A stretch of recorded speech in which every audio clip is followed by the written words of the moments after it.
Kabida, isang magandang oras sa lahat at welcome po sa aking channel. Ito po. Magbigay lang po tayo ng reaction po mga kabida, dito ho sa naging pahayag po ngayon ni Senator Rodante Marcoleta, ang bagong chairperson po mga kabida ng Blue Ribbon Committee. Kung saan po mga kabida ay dininay po niya ngayon na siya po ay meron pong alliance sa mga senador na tinatawag po nilang Duterte Block po mga kabida, Diyan po sa Senado, Magbigay lang po tayo ng reaction mamaya. Babasahin muna natin itong balita, mula sa batas.ph, Newly installed Senate Blue Ribbon Committee Chairperson Senator Rodante Marcoleta has denied any alliance with the Duterte bloc in the Senate, emphasizing that he was only an adopted candidate of the PDP Laban. He clarified that while he is a staunch critic of the current administration, he does not consider President Ferdinand Bongbong Marcos Jr. as a political enemy. Marcoleta explained that he doesn't share the same position with the senators who are part of the so-called Duterte bloc. He added that this is the reason why he attended the president's recent State of the Nation address o SONA. Ayun. Now, anong ibig sabihin dito sa sinabi po ni Senator Rodante Marcoleta mga kabida na hindi niya kalyado ito mga senador na tinatawag po nilang Duterte block, Diyan po sa Senado, Medyo nakakalito po ito, mga kabida. Alam naman po natin mga kabida na ito si Senator Rodante Marcoleta, inadapt po ito ng PDP Laban, Okay? And alam naman po natin, ang PDP Laban po ay partido po ni dating Pangulong Rodrigo Roa Duterte, At in fact, sumasama po ito mga kabida, sa mga sorties nung kampanya, itong si Senator Marcoleta.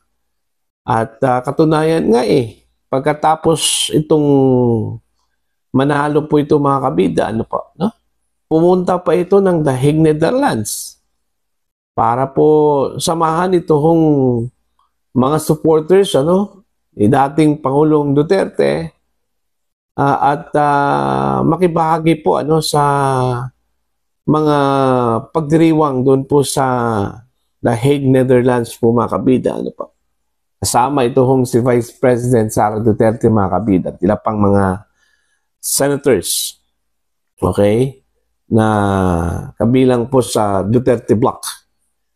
Ngayon, sasabihin po niya na hindi po siya kalyado ng mga Duterte senators diyan po sa Senate, Bakit ganoon? Yun malaking tanong po, mga kabida. Pagkatapos pong pinanalo po ng mga Duterte, ito si Marcoleta, ganito na po yung kanyang tunada po mga kabida, Ewan ko kung ano ba ang nasa likod po ng rason, kung bakit po ganun ang pagkasabi po ni Senator Marcoleta mga kabida, Di kaya ito ay dahil siya po ay bagong installed na chairperson po ng Blue Ribbon Committee, diyan po sa Senado, kung saan po mga kabida kailangan po niya ng magampanan niya ang kanyang trabaho bilang accountability chairperson po, mga kabida, diyan po sa Senate. Okay? Kasi po, hindi naman po ako naniniwala po na ingrato ito si Senator Rodante Marcoleta po mga kabida, Okay? Matapos pong dinala po ito, ng mga Duterte po mga kabida. Ngayon, sasabihin po niya na hindi niya kaalyado ang mga Duterte block dyan po sa Senate. Okay? At sinabi pa po niya na magkaiba yung kanilang posisyon, mga kabida. Oh. Anong sa tingin po ninyo dito sa sinabi po ni Senator Rodante Marcoleta, mga kabida? Sasabihin ba natin, makukonsidera ba natin ito na isang pagtraidor sa mga Duterte? Kasi alam naman po natin pag Duterte block yan, full-blooded Duterte supporters talaga yan, mga kabida, po. Diyan po sa Senado. Kaya nga, daming tanong ngayon, dito kung ito bang si Senator Marcoleta, ginawa lang ba niya o ginamit lang ba niya ito pong Duterte, para lang po manalo po sa eleksyon at makisakay po sa popularidad, ng mga Duterte, mga kabida, po. Okay. Meron pong caption dito, si Joey Diviev, mga kabida, po, kung saan po siya po yung nag-share dito ho sa article po ng Batas PH, mga kabida. Ang kanya hong caption, babasahin ko lang po sa inyo, has something to do with Senate Blue Ribbon Committee. Politics did this. Bigyan nyo muna sa politika ito. Wait and see lang. Ayan. So, possible, ito po ay may kaugnayan sa kanya hong pagiging chairman po ng Blue Ribbon Committee po, mga kabida.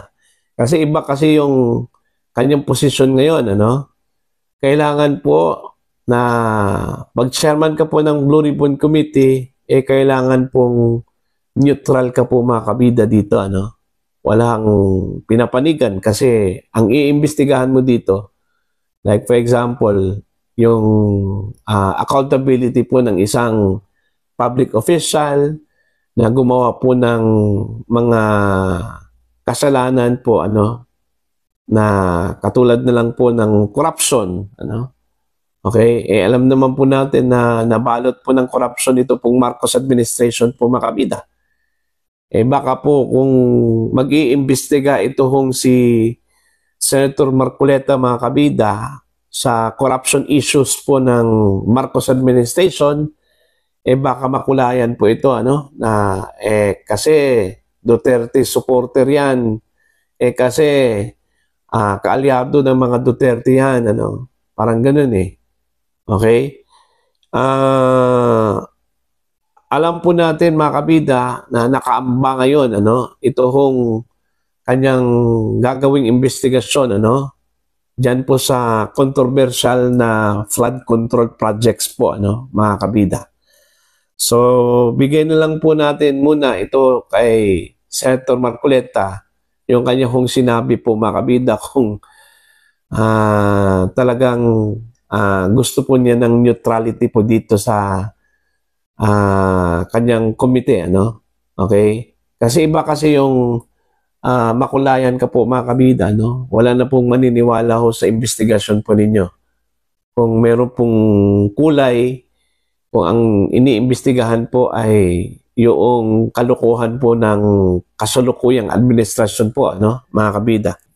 So, let's give him the benefit of the doubt dito ho sa kanyang sinabi, Basta ang importante po dito, mga kabida, align yung kanyang prinsipyo sa prinsipyo po ng mga Duterte, Okay? Yung pinaglalaban po ng mga Dutertes po, mga kabida, ganun sana din yung ipinaglalaban po ni Senator Marcoleta, po, Ako, naintindihan ko, dito ho sa, habang binabasa ko po yung mga comments, naintindihan ko po yung kanyang posisyon, Kasi mahirap, mga kabida, yung kanyang katayuan ho dito, bilang chairperson po ng Blue Ribbon Committee, kailangan talaga ng neutrality ho dito, para hindi ho makulayan at para wala hong iisipin po, mga kabida, ang mga kalaban po sa politika na baka isa po itong paghihigante sa Marcos administration. At malinaw naman po mga kabida, doon po sa kanya sinabi,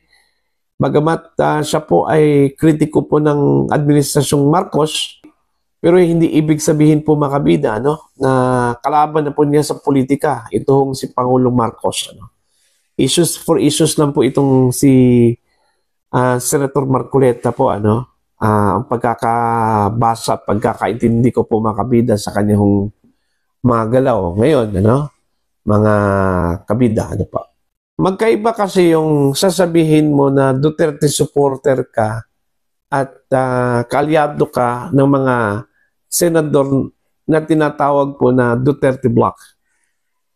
Pag sinasabi mo kasing Duterte Block, okay, kaalyado ka ng mga senador na kabilang sa Duterte Block, parang sinasabi mo na kahit anong galaw at posisyon po ng mga senador under sa Duterte Block, ganun na din yung iyong posisyon, Pwede bang magkaiba yung kanilang posisyon po dito, mga kabida? Pero, yung suporta po niya doon po sa mga Duterte, mananatili. Okay? Ang ibig sabihin ko po dito, mga kabida, pagdating ho sa kanyang support doon po sa mga Duterte, andyan po yan. Okay? Kasi kahit nasabihin po natin na itong mga Duterte block, kalyado po ng mga Duterte, hindi ibig sabihin na lahat ng mga galaw po ng Duterte block ay sang-ayon ang mga Duterte. Ganun po yun ang aking pagkakaintindi po. He's still an ally of the Duterte, but it doesn't mean he is an ally with the Duterte senators. Okay? Magkaiba, di ba? Mga kabida, Okay? So, yun lang po ang aking posisyon dito, mga kabida. I'll give him the benefit of the doubt, okay? Dahil may mataas po na katungkulan itong si Senator Marcoleta, dito sa pagiging chairperson po ng Blue Ribbon Committee, isang sensitibo at ma-influensyang komite, diyan po sa Senado, po. At kailangan po niya dito ng neutrality po, mga kabida, yung perception po ng taong bayan, ng mga opisyal po ng gobyerno, na siya po ay dapat patas po dito at wala pong kinikilingan at walang alliance with kahit kaninong political figures po, mga kabida, para po magampanan po niya yung kanyang trabaho bilang isang chairperson ng Blue Ribbon Committee. Para po sa inyo, mga kabida, ano po ang inyong opinion at pananaw dito? Please comment down. Sa mga hindi pa po subscriber sa aking channel, please subscribe. Just click the subscribe button, click the notification bell, click all para updated po kayo, mga kabida, sa aking mga uploads. Maraming salamat po sa inyo lahat.